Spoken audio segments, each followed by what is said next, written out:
Hi అండి. Welcome back to my channel. ఈరోజు ఈ వీడియోలో బ్లౌజు కుట్టేటప్పుడు ఫ్రంట్ పార్ట్‌లోన హుక్స్ పట్టి, కాజా పట్టి అనేది ఎక్కువ, తక్కువ ఎక్కువ మందికొచ్చేస్తది కదండీ! అలా రాకుండా స్టిచ్చింగ్ చేసేటప్పుడే ఎలాగ కుట్టుకోవాలనేది ఈ వీడియోలో చూపిస్తానండి. వీడియో చివరి వరకు చూడండి ఫ్రెండ్స్. వీడియో నచ్చితే లైక్ చేయండి. ముందుగా అయితే నేను ఇగోండి ఫ్రంట్ పార్ట్ లైనింగు, ఒరిజినల్ 2 కలిపి గమ్ముతో అయితే జాయింట్ చేసేసాను. ఎక్స్‌ట్రా క్లాత్ అనేది కట్ చేసేస్తున్నాను. వీడియోకి ఒక లైక్ ఇవ్వండి. మీరు ఇచ్చే లైక్ వల్ల ఈ వీడియో అనేది ఇంకొకరికి ఫార్వర్డ్ అవుతది. అయితే ఇప్పుడు మొత్తం క్లాత్ అనేది ఎక్స్ట్రా ఉంటది కదండీ! ఒరిజినల్ క్లాత్ అనేది అదైతే ఆహ్, లైనింగ్ ఎంతుందో అంతవరకు ఉంచేసి మిగతాదైతే కట్ చేసుకోవాలి. ఇలాగే 2 కూడా కట్ చేసేసాను.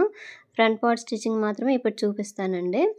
ఇగోండి డాట్స్ అయితే ఆల్రెడీ మార్కింగ్ చేసేసాం కదా! ఈ డాట్స్ దగ్గర ఇప్పుడైతే డాట్స్ స్టిచ్చింగ్ అనేది ఇప్పుడు చేస్తాను చూడండి. ఇవి స్టిచ్చింగ్ చేసేటప్పుడే మనకైతే హుక్స్ పట్టి, కాజా పట్టి ఎక్కువ తక్కువ రాకుండా సెట్ చేసుకోవచ్చండి. ఇగోండి ఇప్పుడు మెయిన్ డాట్ అనేది కరెక్ట్‌గా షోల్డర్‌కి ఎదురుగా వచ్చేటట్టుగా ఇలాగా ఇప్పుడు చూసారా నేను క్రాస్‌గా లైన్ గీసాను కదా! ఆ డాట్ మీద కుట్టామనుకోండి షేప్ అనేది కొంచెం కోపుగా కనిపిస్తది. లేదంటే ఇప్పుడు మార్కింగ్ చేస్తున్నా కొంచెము రౌండ్ షేప్‌లోనే గీసాను కదండీ! ఆ విధంగా కుట్టామనుకోండి కొంచెం షేప్ అనేది రౌండ్‌గా కనిపిస్తదనమాట. ఇక్కడటే మనం అనేది కరెక్ట్‌గా కుట్టేసుకోవాలండి. ఇది మెయిన్ డాటు. ఇది షోల్డర్‌కి ఎదురుగా వేసేసుకోవాలి. ఫస్ట్ కుట్టేసాను కదా! మళ్ళా తిప్పేసి ఇంకో కుట్టు అనేది ఇలా వేసుకుంటే కరెక్ట్‌గా వచ్చేస్తదనమాట. అంటే మనకి కుట్లనేవి ఊడిపోకుండా ఉంటాయి. చూసారా? ఒక డాట్ ఏసేసరికి షేప్ అనేది ఎలాగ కనిపిస్తుందో ఇప్పుడు హుక్స్ పట్టి, కాజా పట్టి డాట్ వేస్తున్నాను చూడండి. ఈ డాట్ కరెక్ట్‌గా మార్కింగ్ చేసిన దగ్గర మాత్రమే వేసేసుకోవాలండి. ఇది కొంచెం ఎక్కువ పట్టేసినా లేదంటే తక్కువ పట్టేసినా సరే హుక్స్ పట్టి, కాజా పట్టి దగ్గరైతే మనకి ఎక్కువ తక్కువ వచ్చేస్తది. అక్కడ సరి చేసుకోవాలి. చెప్పాను కదా! స్టార్టింగ్‌లోనే హుక్స్ పట్టి, కాజా పట్టి పొడుగు ఎందుకొస్తదని చెప్పేసి ఆ డాట్ దగ్గర కరెక్ట్‌గా వేసేసుకోవాలండి. అయిపోయింది కదా! ఇప్పుడు రెండోది చూపిస్తాను చూడండి.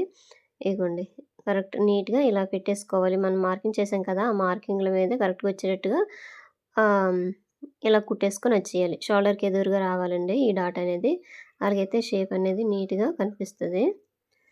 ఇగోండి ఇక్కడ ఇప్పుడు మళ్ళీ పడుతున్నాను చూడండి. ఇక్కడ ఎక్కువ తక్కువ పట్టకూడదండి. కరెక్ట్‌గా పడితేనే మనకి అక్కడట హెచ్చు తగ్గులు రాకుండా హుక్స్ పట్టి, కాజా పట్టి దగ్గర వస్తది.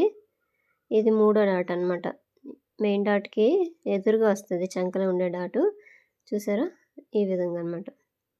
అయిపోయింది కదా! 2 షేపులైతే వేసేసాము. ఇప్పుడైతే షేప్ బెల్ట్ అనేది స్టిచ్ చేస్తాను చూడండి.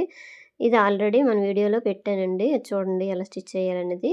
అయితే ఈ షేప్ బెల్ట్ ఇగోండి హుక్స్ పట్టి, కాజా పట్టి వైపు ఉంటది కదా! అదైతే ఇప్పుడు నేను ముందు జాయిన్ చేస్తున్నాను చూడండి. ఇలాగ అక్కడ స్టార్టింగ్‌లో గూడా కొంచెం ఎక్కువ క్లాత్ అయితే పట్టేయకూడదండి. అంటే మనము ఖర్చు గురించి ఎంత ఉంచామో కుట్టడానికి అంత మాత్రమే పట్టాలి. మనమైతే కుట్టడం ఒకటి కుడతాము. ఖర్చు గురించి ఒకటి ఉంచేస్తాం కదా! అప్పుడే ఎక్కువ తక్కువ అనేది వచ్చేస్తది. అలా రాకుండా సమానంగా కుట్టుకుంటే సరిపోతది. తర్వాత ఇలా వెనక వైపు తిప్పేసి ఇగోండి లైనింగ్ అనేది ఇలా ఫోల్డింగ్ చేసేసి లోడింగ్ చేసుకోవడమే. ఇలా కుట్టేసుకుంటే సరిపోతది. పోగులనేవి బయటికి రాకుండా కనిపించకుండా నీట్‌గా ఉంటాయన్నమాట. చూసారా ఇలాగ. ఈ చివర కొంచెం క్లాత్ ఎక్కువ ఉంది కదండీ! అది పర్వాలేదు. తర్వాత తీసేయవచ్చు. ఇగోండి ఇలాగ కొంచెం క్లాత్ ఎక్కువున్నది ఇప్పుడు తీసేసాను. ఈ విధంగా అనమాట. చూసారా ఇలా కనిపిస్తది. నీట్‌గా ఉంటదండి ఫ్రంట్ పార్ట్ అనేది. ఇక్కడ కొంచెం ఏదైనా ఎక్కువ తక్కువ ఉంటే క్లాత్‌లనేది తీసేయడమే. తర్వాత ఇంకొకటి ఏస్తున్నాను చూడండి. ఫస్టు ఒకటి హుక్స్ పట్టి, కాజా పట్టి వైపు ఉండేది పాదం వైపు వచ్చింది కదండీ! ఇప్పుడు మన వైపు పెట్టేసుకోవాలి. సైడ్ జాయింట్ ఉండేది పాదం వైపు వెళ్ళింది ఇలాగా. మనం ఖర్చు గురించి ఎంత క్లాత్ ఉంచామో అంత మాత్రమే పట్టాలండి. ఎక్కువ పట్టేసామనుకోండి స్టార్టింగ్ చెప్పేటట్టుగా హుక్స్ పట్టి, కాజా పట్టి అనేది ఎక్కువ తక్కువ వచ్చేస్తాయన్నమాట. చూసారా? ఈ విధంగా అనమాట. తర్వాత ఇలా ఓపెన్ చేసేసుకొని వెనక వైపు తిప్పేసుకొని ఇలాగ పైనుంచైతే ఒక కుట్టు వేసుకొని వచ్చేయాలండి.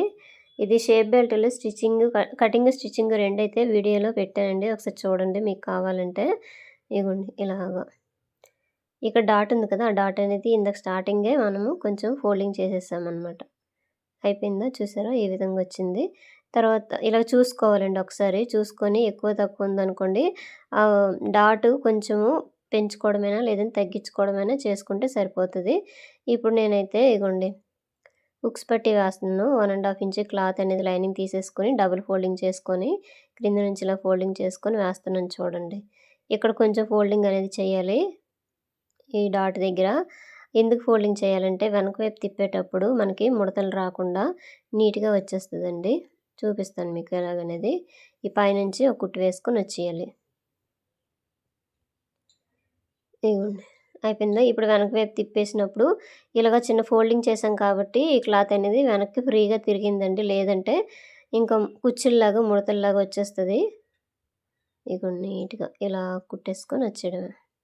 ఇక్కడ రఫ్ చేసుకోవాలి. ఈ ఎక్స్ట్రా ఉంది కదా! ఈ క్లాత్ అనేది తీసేయడమే.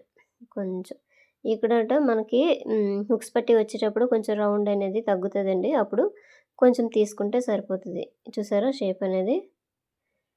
ఇప్పుడు కాజా పట్టీకొచ్చేసి 3 ఇంచెస్ క్లాత్ తీసేసుకోవాలి. లైనింగు, ఒరిజినల్ రెండైనా పెట్టేసుకోవచ్చు. లేదంటే ఒరిజినల్ క్లాత్ కొంచెం లావుగుందనుకోండి ఇలా పెట్టేసుకుంటే సరిపోతది. ఫస్ట్ చూపిచ్చానా అదేమొచ్చి క్రింద నుంచైనా వేసేసుకోవచ్చు అనేసి చెప్తున్నానండి. నేనైతే ఇగోండి ఈ విధంగా ఏస్తున్నాను పైనుంచి. ఎక్కువున్న క్లాత్ కొంచెం తీసేసి ఇలా క్లాత్‌ని ఫోల్డింగ్ చేసేసి ఇక్కడ కొంచెం రఫ్ చేసుకోవాలి. ఇప్పుడు ఈ క్లాత్‌ని ఇలా ఓపెన్ చేసుకోవాలి. వెనక వైపు తిప్పేసి ఇలా ఫోల్డింగ్ చేసేయడమే. ఇక్కడ కొంచెం రఫ్ చేసుకొని ఇలా కుట్టేసుకొని వచ్చేయడమే. ఇలాగా అయిపోయింది కదా! ఇప్పుడు ఇంకొక కుట్టు పక్కన వేసేసుకోవాలి.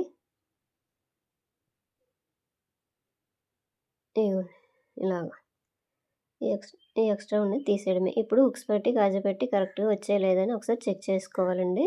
ఇంతేనండి. ఈ టిప్స్ కొంచెం పాటిస్తూ మనమైతే కుట్టామనుకోండి కరెక్ట్‌గా వచ్చేస్తది. చూసారా? కరెక్ట్‌గా వచ్చేసింది. తర్వాత మెడపట్టీ అనేది వేసుకుంటే సరిపోతదండి. ఫైనల్‌గా ఈ విధంగా వచ్చింది. తర్వాత ఈ బ్యాక్ పార్ట్ తీసేసుకొని మనము బ్యాక్ పార్ట్ ముందైతే మార్క్ చేసుకుంటాం కదా! సైడ్ జాయింట్‌కి. అదేవిధంగా ఈ హుక్స్ పట్టి, కాజా పట్టి దగ్గర వెడల్పు రాకుండా, మధ్యలో గ్యాప్ రాకుండా ఇలాగ మార్క్ చేసుకుంటే మనకి సైడ్ జాయింట్ వేసేటప్పుడు ఇగోండి ఈ మార్కింగ్ ఇలా చేసేసుకున్నామనుకోండి సైడ్ జాయింట్ వేసేటప్పుడు గ్యాప్ రాదు.